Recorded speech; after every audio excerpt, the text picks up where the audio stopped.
We economic hitmen really have been the ones responsible for creating this first truly global empire. And we work many different ways.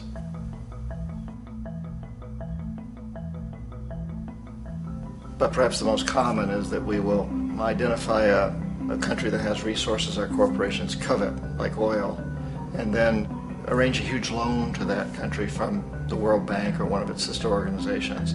But the money never actually goes to the country. Instead, it goes to our big corporations to build infrastructure projects in that country, power plants, industrial parks, ports, things that benefit a few rich people in that country, in addition to our corporations, but really don't help the majority of the people at all. However, those people, the whole country is left holding a huge debt.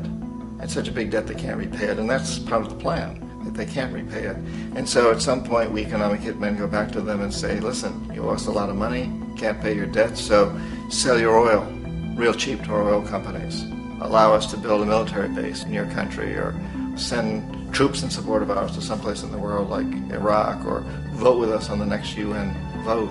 To have their electric utility company privatized and their water and sewage system privatized and sold to U.S. corporations or other multinational corporations. So there was that whole mushrooming thing, and it's so typical of the way the IMF and the World Bank work, that you put a country in debt, it's such a big debt it can't pay it, and then you offer to refinance that debt and pay even more interest. And you demand this quid pro quo, which you call a conditionality or good governance, which means basically that they've got to sell off their resources, including many of their social services, their utility companies, their school systems sometimes, their penal systems, their insurance systems, to foreign corporations. So it's a double, triple, quadruple whammy. The precedent for economic hitmen really began back in the early 50s when democratically elected Mossadegh, who was elected in Iran, he was considered to be the hope for democracy in the Middle East and around the world. He was Time Magazine's Man of the Year. But one of the things that he'd run on and began to implement was the idea that foreign oil companies needed to pay the Iranian people a lot more for the oil that they were taking out of Iran. The Iranian people should benefit from their own oil. Strange policy. We didn't like that, of course. But we were afraid to do what we normally were doing, which was to send in the military. Instead, we sent in one CIA agent, Kermit Roosevelt, Teddy Roosevelt's relative. And Kermit went in with a few $1 million and was very, very effective and efficient. And in a short amount of time, he managed to get Mossadegh overthrown and brought in the Shah of Iran to replace him, who always was favorable to oil. And it was extremely effective. Mobs overflow Tehran. Army officers shout that Mossadegh has surrendered and his regime as virtual dictator of Iran is ended. Pictures of the Shah are paraded through the streets as sentiment reverses.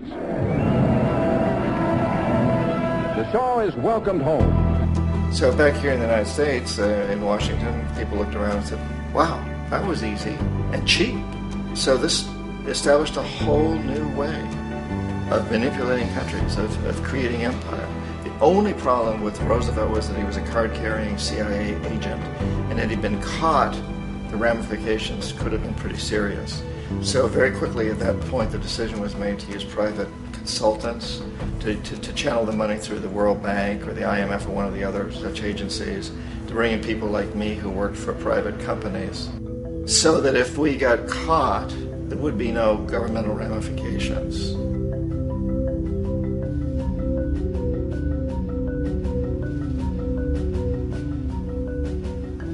When Arbenz became president of Guatemala, the country was very much under the thumbs of United Fruit Company, the big international corporations. And Arbenz ran on this ticket that says, you know, we want to get the land back to the people. And once he took power, he was implementing policies that would do exactly that, give land rights back to the people. United Fruit didn't like that very much. And so they hired a public relations firm, launched a huge campaign in the United States to convince the United States, the people, the citizens of the United States, and the press of the United States, and the Congress of the United States, that Arbenz was a Soviet puppet, and that if we allowed him to stay in power, the Soviets would have a foothold in this hemisphere. And that at that point in time was a huge fear on everybody's mind, the Red Terror, the Communist Terror. And so, to make a long story short, Out of this public relations campaign came a commitment on the part of the CIA and the military to take this man out. And in fact, we did. We sent in planes, we sent in soldiers, we sent in jackals, we sent everything in to take him out, and did take him out. And as soon as he was removed from office, the new guy that took over after him basically reinstated everything to the big international corporations, including United Fruit.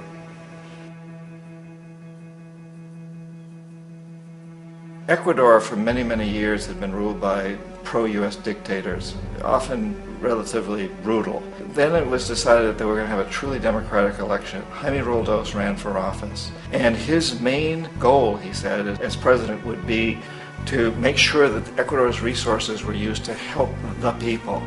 And he won, overwhelming, by more votes than anybody had ever won anything in Ecuador. And he began to implement these policies to make sure that the profits from oil went to help the people. Well, we didn't like that in the United States. I was sent down as one of several economic hitmen to change Roldos, to corrupt him, to bring him around, to let him know, okay, you can get very rich, you and your family, if you play our game, but if you continue to try to keep these policies you've promised, you're going to go. He wouldn't listen. He was assassinated. As soon as the plane crashed, the whole area was cordoned off. The only people allowed in were U.S. military from a nearby base and some of the Ecuadorian military. When an investigation was launched, two of the key witnesses died in car accidents before they had a chance to testify. A lot of very, very strange things that went on around the assassination of Jaime Roldos. I, like most people who've really looked at this case, have absolutely no doubt that it was an assassination. And of course, in my position as an economic hitman, I was always expecting something to happen to Jaime, whether it be a coup or assassination, I wasn't sure, but that he would be taken down because he was not being corrupted. He would not allow himself to be corrupted the way we wanted to corrupt him. Omar Torrijos, president of Panama, was, one of my favorite people. I really, really liked him. He was very charismatic. He was a guy who really wanted to help his country. And when I tried to bribe him or corrupt him, he said, look, John, he called me Juanito. He said, look, Juanito, I don't need the money. What I really need is for my country to be treated fairly. I need for the United States to repay the debts that you owe my people for all the destruction you've done here. I need to be in a position where I can help other Latin American countries win their independence and be free of this terrible presence from the north that you people are exploiting us so badly. I need to have the Panama Canal back in the hands of the Panamanian people. That's what I want. And so, leave me alone. Don't try to bribe me. It was 1981, and in May, Jaime Roldos was assassinated. And Omar was very aware of this. Torrijos got his family together and he said, I'm probably next, but it's okay because I've done what I came here to do. I've renegotiated the canal. The canal will now be in our hands. He just finished negotiating the treaty with Jimmy Carter. In June of that same year, just a couple of months later, he also went down in an airplane crash, which there's no question was executed by CIA-sponsored jackals. Tremendous amount of evidence that one of Torrijos' security guards handed him at the last moment as he was getting on the plane a tape recorder, a small tape recorder that contained a bomb.